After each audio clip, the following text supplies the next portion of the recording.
सियासी कार्यक्रम हवा में कोरोना गाइडलाइन।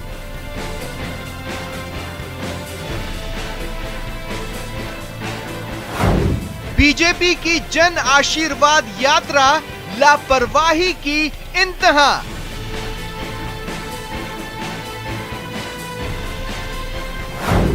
कांग्रेस का कार्यक्रम गाइडलाइन गोल।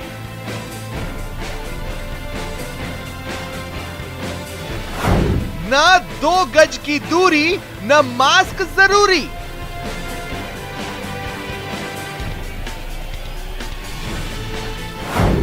सियासी दलों की ये कैसी मजबूरी।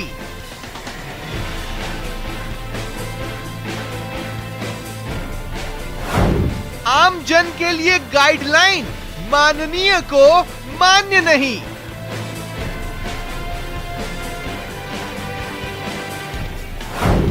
कोरोना की गाइडलाइन सबने की साइडलाइन।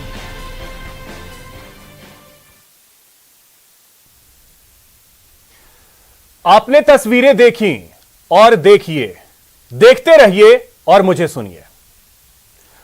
पूछिए खुद से कि क्या सियासत को आपकी सेहत से कोई लेना देना है। सियासत बता रही है कोरोना एप्रोप्रिएट बिहेवियर किस चिड़िया का नाम है। यात्रा निकालने वाले कार्यक्रम को सफल बनाने के चक्कर में सुध बुध खो बैठे और जिन पर इसे संभालने की जिम्मेदारी है, गांधारी बन कुछ नहीं देख रहे। स्वागत है आप सभी का, आपके साथ मैं हूं अभिषेक। हमने आज आपके बीच आकर सवाल पूछा था, क्या सियासी कार्यक्रम कोरोना की तीसरी लहर को आमंत्रण है? तो 89% लोगों का जवाब हां है। यानी 89% लोग इन तस्वीरों से डर गए हैं, डरे हुए हैं। और ऐसे में बस एक ही सवाल रह जाता है जो प्राइम डिबेट का प्राइम सवाल है। बाकी सारे जो सवाल हैं वो इसी के इर्द गिर्द सिमट कर रह जाते हैं और जो प्राइम डिबेट का प्राइम सवाल है उसी का जवाब तलाशने की कोशिश करेंगे। और सवाल यह है कि सियासत बड़ी या जनता की जान।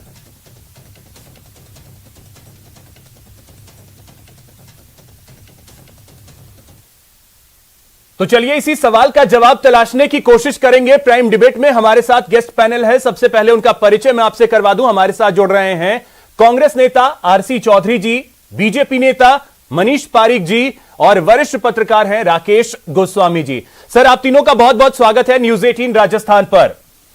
मनीष जी, चर्चा की शुरुआत मैं आप ही से करता हूं और प्राइम डिबेट का जो प्राइम सवाल है उसी से शुरू करता हूं। सियासत बड़ी या जनता की जान? जनता की जान ही बड़ी बात है और सियासत भी उसी के लिए होती है। इसलिए जो लोक कल्याणकारी सरकार का काम है वो सीधा सीधा यही है कि सब लोगों को ठीक प्रकार से बात हो। मैं आपको कहना चाहता हूं कि जो गाइडलाइन है, जो उनके प्रोग्राम जगह जगह स्थान बढ़ाने की बात है और संख्या लिमिटेड करने की बात है, उसके पीछे यही कारण है। आप देखेंगे कि भिवाड़ी के बाद टपुकड़ा के बाद गैलपुर, फिर शाहबाद, फिर तिजारा, इतने स्थानों को बढ़ाया गया है। उसका कारण यह है कि एक स्थान पर 5000 लोग इकट्ठे ना हो जाएं, तो अलग अलग टुकड़ों में किया। लेकिन जिस तरह का जोश लोगों में है, लोगों ने गाइडलाइन का भी ध्यान रखा है, वहां सैनिटाइज की व्यवस्था भी थी। लोगों ने मनीष जी, तस्वीरें आप टीवी स्क्रीन पर देख पा रहे होंगे, गाइडलाइंस फॉलो हो रहे हैं?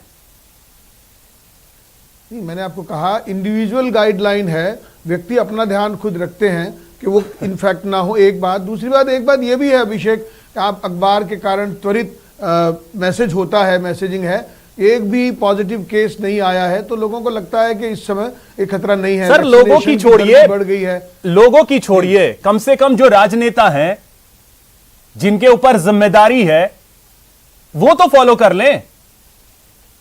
लोगों पर तो पुलिस का डंडा बरसता है। नहीं अभिषेक जी, मैंने 3 बातें कही आपको। पहला, जो अपने हाथों को डिसइंफेक्ट करने की बात है, रेगुलर सैनिटाइज, वो वहां सब जगह व्यवस्था मौजूद है। दूसरी बात, हमने कहा कि बड़ी सभाओं की जगह उनको टुकड़ों में अलग अलग रखा गया, मंडल वाइज कर दिया है, ताकि स्थान बढ़ जाए लेकिन संख्या कम हो। और उसका कारण मैंने आपको बताया, भिवाड़ी के बाद में टपुकड़ा, गैलपुर, शाहबाद, तिजारा, उसके बाद में किशनगढ़, फिर खैरथल, आप कहेंगे मानतेर, उसके बाद में जो ततारपुर चौराहा, ऐसे अलग अलग। अच्छा मनीष जी, फिर रामपुर, कोरोना के लिए जो गाइडलाइंस हैं, पहले दो गाइडलाइंस में सबसे पहले यह कहा जा रहा है कि मास्क सबसे पहले लगाएं और 2 गज की दूरी रखें। किस नेता के नाक पे आपको मास्क दिख रहा है, मुंह पे मास्क दिख रहा है और कहां 2 गज की दूरी है? आपने तो हाथ सैनिटाइजेशन के लिए बोल दिया कि हाथ सैनिटाइज कर रहे हैं। कौन वहां हाथ सैनिटाइज कर रहा है सर? ना मास्क है, ना दूरी है 2 गज की, ना सैनिटाइजेशन है। मैंने आपको कहा जी, सभी सभा स्थलों पर अभिषेक इस तरह की व्यवस्था की गई थी, मैंने खुद ने भी किए हैं, मैं भी वहां था। मास्क की जहां तक सवाल है, अब ज्यादातर लोग जो यहां पर आए हैं वो सबको लगता है कि हम वैक्सीनेटेड हैं, दोनों वैक्सीन की डोज लग चुकी है, तो निश्चित तौर पर थोड़ा मन में ये कॉन्फिडेंस तो आता ही है कि कोई इन्फेक्शन हमको नहीं होगा, ये बात सही है। लेकिन मैं आपको ये भी बताना चाहता हूं कि जब सुबह व्यक्ति अखबार पढ़ता है तो सबसे पहले कोरोना पॉजिटिव केसों की देखता है। अब जब उसको मिलते ही नहीं है तो वो थोड़ा इस मामले में सोचता है कि मैं आज प्रोग्राम में जा सकता हूं या मनीष जी, रूटीन काम कर सकता इतने हूं। सारे डिबेट्स मैंने आपके साथ किए हैं, आज पहली बार ऐसा लग रहा है कि मनीष पारिक के पास जवाब वो नहीं है जो होना चाहिए। दिल कुछ और कह रहा है, जुबान से कुछ और निकल रहा है। कॉन्फिडेंस करने की बात भी है, अभी कोरोना के साथ जीना है, उसके साथ आप कॉप अप कर रहे हैं। चलिए, और सौभाग्य आरसी से- चौधरी जी की अब मैं आपके पास आ रहा हूं। जन आशीर्वाद यात्रा, जनता का आशीर्वाद लेने के लिए निकले हैं, जनता की जान सांसत में डाल के। अभिषेक जी, मैं कहना चाहूंगा कि 2019 के अंदर जब देश के प्रधानमंत्री नरेंद्र मोदी जी को एक सशक्त और पूर्ण बहुमत की सरकार दूसरी बार इसलिए दी कि क्या पता एक कार्यकाल उनके लिए कम हो गया होगा। इस देश के अंदर जब दुनिया के अंदर जब ये वैश्विक महामारी आई, उस महामारी ने हिंदुस्तान में जब जनवरी ने पहला कदम रखा और पहला हमारे यहाँ पे पेशेंट जब डिटेक्ट हुआ केरल के अंदर, उसके बाद में जनवरी के बाद में 24 मार्च को इस देश के अंदर लॉकडाउन की घोषणा देश के प्रधानमंत्री करते हैं। इस देश की 130 करोड़ आबादी ने उनके साथ कंधे से कंधा मिला के उनके साथ में दिया। उस महामारी की चुनौती के बीच में अपने चाहे लाखों किलोमीटर की पैदल यात्राएं और अपनों को खोने के बावजूद इस देश के प्रधानमंत्री ने जब कोरोना की पहली लहर खत्म हो गई, आने वाले 5 राज्यों में चुनाव थे, उस समय उन्होंने यूएन असेंबली के अंदर यह कहा कि हिंदुस्तान ने कोरोना पे विजय पा ली। चाहे सीआईआई का सम्मेलन हो, उसके अंदर उन्होंने ये तमाम बातें कही। देश के लोगों ने उनके ऊपर फिर पुनः विश्वास किया और देश के प्रधानमंत्री 5 राज्यों की चुनावी यात्रा पे थे।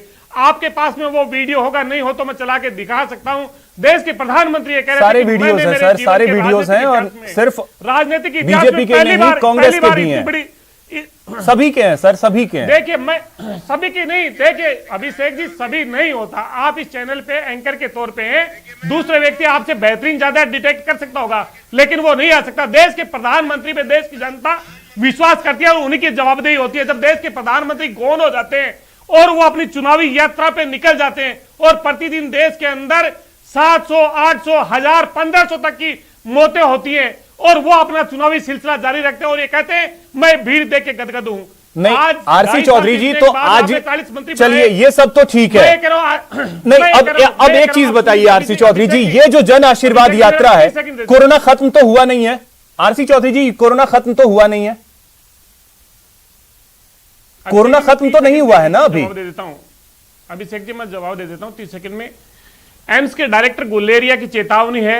आईसीएमआर कह रही है कि अगस्त के लास्ट और सितंबर के फर्स्ट वीक में तीसरी वेव चुनौती पे खड़ी है। इसी सोमवार को इस देश के अंदर 40,134 पॉजिटिव केस आते हैं। हिंदुस्तान के अंदर 422 मौतें होती हैं। तमाम आरसी चौधरी जी, तो फिर ये जन आशीर्वाद यात्रा की परमिशन कैसे मिल गई? मैं ये कहना चाहूंगा कि इस देश के 22 राज्यों में, इस देश के अलग अलग हिस्सों में जिन्हें जनता ने आरसी चौधरी जी, इस जन आशीर्वाद यात्रा की परमिशन कैसे मिल गई? मैं ये कह रहा हूं कि देश के प्रधानमंत्री ने, प्रधानमंत्री जी के आशीर्वाद से बने हुए नवनियुक्त मंत्री जो उनकी अनुकंपा पे बने, वो देश के 22 राज्यों में अलग अलग ये चुनावी जन आशीर्वाद यात्रा निकाल रहे हैं।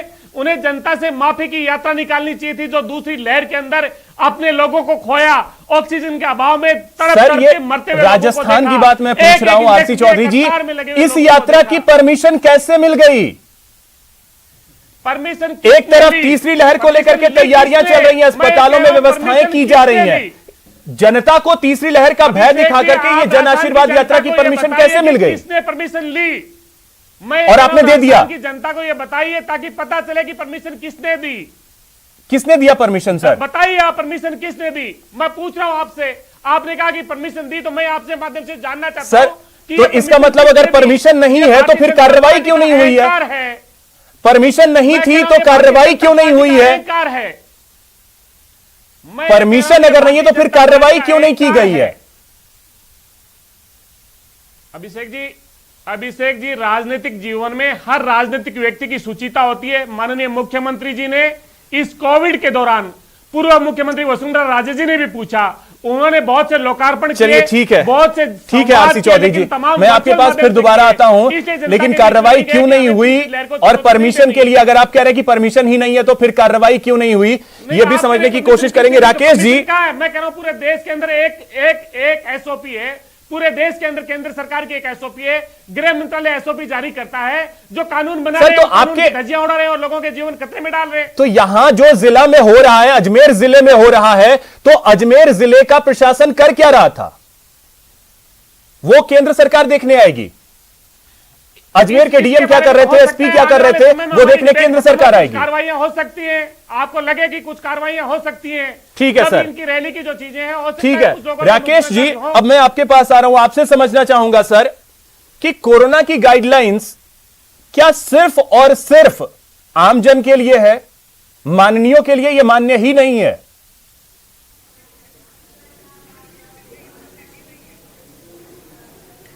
देखिए अभिषेक जी, मुझे ऐसा लगता है कि शायद माननीयों ने हमारे ये मान लिया है कि कोरोना उनको देखते ही दूर भाग जाएगा।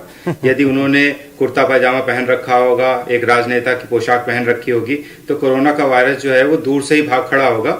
क्योंकि आप देखिए कितनी हास्यास्पद बात है कि यदि मुझे अपने घर में कोई सामाजिक फंक्शन करना है तो मुझे कितने लोग उसमें बुलाए जा सकते हैं, इसकी तो एक मियाद तय है। लेकिन कोई भी पॉलिटिकल पार्टी हो, चाहे वो कांग्रेस हो चाहे वो बीजेपी हो, इसमें देखिए ये बड़ी मजेदार बात है कि दोनों पार्टियों के प्रवक्ताओं को आज आपने ऐसे स्पॉट पे खड़ा कर दिया है जिसका उनसे जवाब देते नहीं बन रहा है। क्योंकि ये बात सही है कि यदि जो गाइडलाइंस एसओपीज जारी होती हैं गृह मंत्रालय से, भारत सरकार के गृह मंत्रालय से, उसकी कॉरस्पॉन्डिंग गाइडलाइंस राज्य का गृह विभाग भी निकालता है, और डिजास्टर मैनेजमेंट एक्ट जिसके तहत ये सारी कार्रवाइयाँ होती हैं, उसका जो जिले में प्राधिकारी होता है वो डिस्ट्रिक्ट मजिस्ट्रेट होता है। तो क्यों नहीं, यदि कोई भी पॉलिटिकल पार्टी उसका उन एसओपीज का उल्लंघन कर रही है, वहाँ पर आने वाले लोग मास्क नहीं पहन रहे हैं, वहाँ पर आने वाले लोग एक सामाजिक दूरी का पालन नहीं कर रहे हैं, तो क्यों उनके खिलाफ कार्रवाइयाँ नहीं होती हैं? और कार्रवाइयाँ सिर्फ इसलिए नहीं होती हैं क्योंकि हमाम में सब नंगे हैं। आपको याद होगा अभिषेक जी, कुछ समय पहले ही राजस्थान में विधानसभा के उपचुनाव हुए थे, और उसमें हमने देखा था कि जो सत्तारूढ़ दल है राजस्थान में, उसकी भी जो रैलियां हुई थी उनमें स्थिति कमोबेश यही थी। तो मुझे लगता है कि ये एक अंडरस्टैंडिंग सी बन जाती है सारी पार्टियों में कि तुम हमें कुछ नहीं कहोगे, हम तुम्हें कुछ नहीं कहेंगे। और फिर जब ऐसी डिबेट्स आप आयोजित करते हैं तो वहां पर कोई सीधा जवाब देते बनता नहीं है पार्टी के प्रवक्ताओं से। आप किस मुंह से कहेंगे? हमने सबने देखा है कि एक समय जब हमने लापरवाही की थी, जो दूसरी लहर कोरोना की आई, उसने कितना नुकसान किया है। जो पहली लहर थी उससे ज्यादा नुकसान हुआ, कितनी मौतें हुई। राकेश जी, इसमें जनता भी तो उलझ जाती है। जनता ये कहती है कि हमें अगर अपने घर में कोई फंक्शन करना है, शादी ब्याह करनी है, या भगवान न करे अगर कोई गुजर जाता है किसी के घर में, तो वहां पे हमें जो दाह संस्कार करना है तो वहां पे लिमिटेड 20 से 25 लोग, 50 से 100 लोग, अगर उससे ज्यादा एक भी होता है तो पुलिस पहुंच जाती है और डंडे बरसने शुरू हो जाते हैं। तो फिर राजनेताओं को ऐसी छूट क्यों? मेन पॉइंट तो यह है कि जनता पूछने लगती है और उन्हें जो है जवाब देते नहीं बनता। वो कई बार हमारे अभी जो लाइव डिबेट चल रहा है सर, यूट्यूब पे कई लोग ऐसे सवाल पूछ रहे हैं।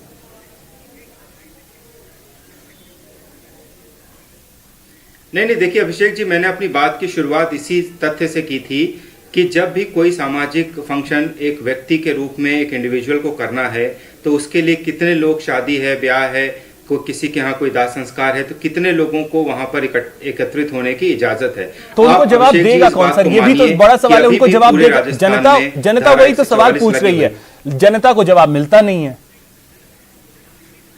मुझे लगता है कि आरसी चौधरी जी यहाँ कांग्रेस का प्रतिनिधित्व कर रहे हैं और प्रदेश में कांग्रेस की सरकार है, तो उनको जवाब देना चाहिए इस चीज का। आरसी चौधरी जी, जवाब तो कम से कम देना चाहिए। अभिषेक जी निश्चित रूप से गोस्वामी जी के मैं पर्सन का आदर करता हूं, सम्मान करता हूं। गोस्वामी जी ने कहा कि राजस्थान के अंदर उपचुनाव हुए। मैं कह रहा हूं ये वैश्विक महामारी है, पूरा देश एक साथ मिलकर लड़ रहा है। देश के प्रधानमंत्री जब पूरे देश के अंदर लॉकडाउन की घोषणा करते हैं, तमाम राज्य सरकार उनके आदेशों की पालना करती है। पूरे देश के लिए एक एसओपी जारी होती है। देश के कानून बनाने वाले रक्षक ही अगर भक्षक हो जाएंगे, अगर अपने ही लोगों का जीवन सियासत के लिए खतरे में डाल देंगे, ये 5 राज्यों के और लाखों की जो चुनावी रैलियों का मैंने आपके सामने जिक्र किया।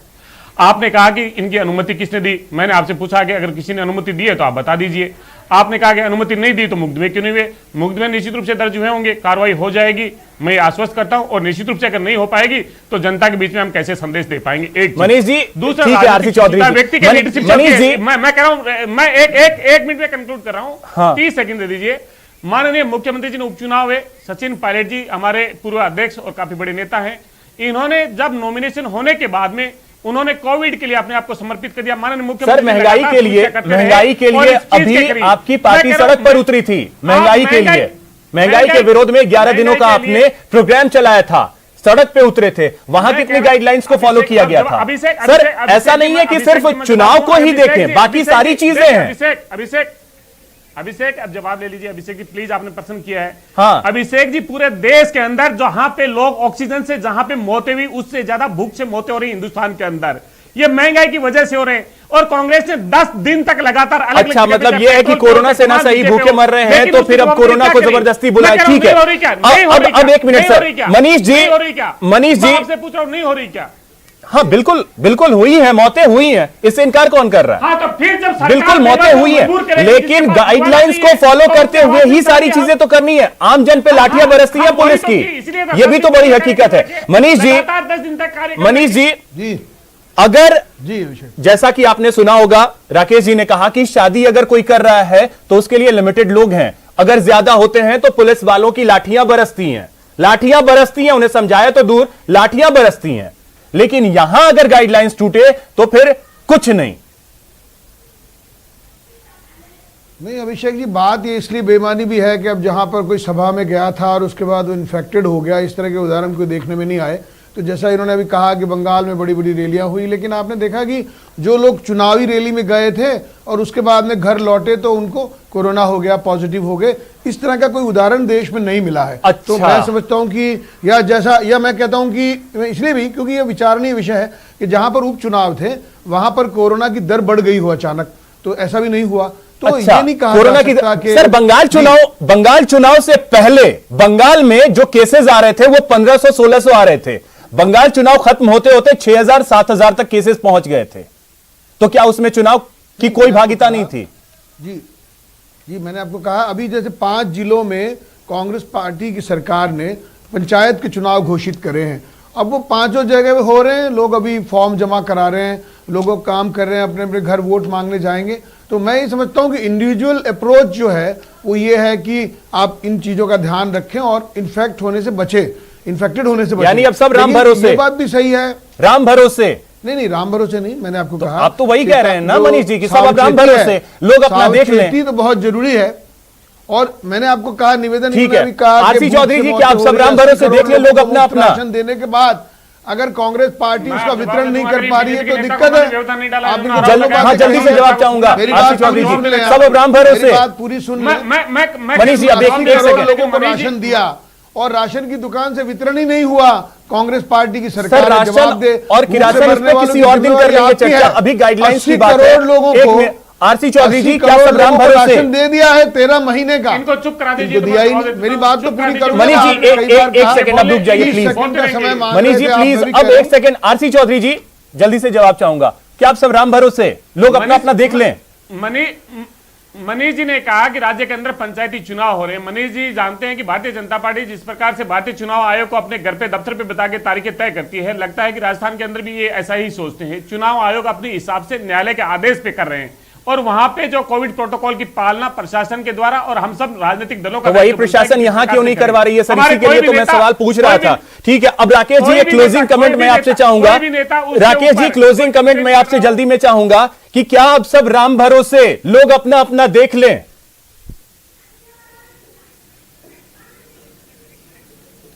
अभिषेक जी, मुझे लगता है कि यहाँ पर जो दोनों माननीय नेता बैठे उनको एक आपके इतना पॉपुलर मंच है, इस पर एक घोषणा कर देनी चाहिए कि चूंकि अब कोरोना के केसेस रोज सुबह अखबार में नहीं दिखते हैं, इसलिए पूरे देश में अब मास्क लगाने की जरूरत बंद हो जानी चाहिए। ये मतलब किस तरह का लॉजिक है ये कि आप देख रहे हैं कि सुबह अखबार खोलते हैं, केसेस नहीं आ रहे हैं, इसलिए बिना मास्क के घूमेंगे। तो भाई ये बिना मास्क के घूमने की जो आपको आजादी है वो सिर्फ राजनेताओं के लिए क्यों है? फिर आप पूरे देश में कर दीजिए कि एसओपी फॉलो करने की कोई जरूरत नहीं है। हम सब जानते हैं कि राजस्थान में धारा 144 लगी हुई है, 5 से ज्यादा लोग एक जगह एकत्रित नहीं हो सकते हैं। फिर मुझे समझ में नहीं आता है कि ये जो आरसी चौधरी जी बार बार कह रहे हैं कि देश का कानून है, गृह मंत्रालय का कानून है, उस कानून के उल्लंघन के खिलाफ कार्रवाई करने का जो अधिकार, ये चीजें देखने की जरूरत है। और एक उदाहरण है हमारे सामने न्यूजीलैंड का। न्यूजीलैंड में 6 महीने बाद जब एक केस आया था तो 3 दिनों के लिए वहां लॉकडाउन लगा दिया गया। लोग खुद समझते हैं, लेकिन जब इस तरीके की तस्वीरें राजनेताओं की आती हैं तो फिर लोग भी सवाल पूछते हैं। वक्त इतना ही है मेरे पास। बहुत शुक्रिया आप सभी का प्राइम डिबेट में शामिल होने के लिए। नमस्कार।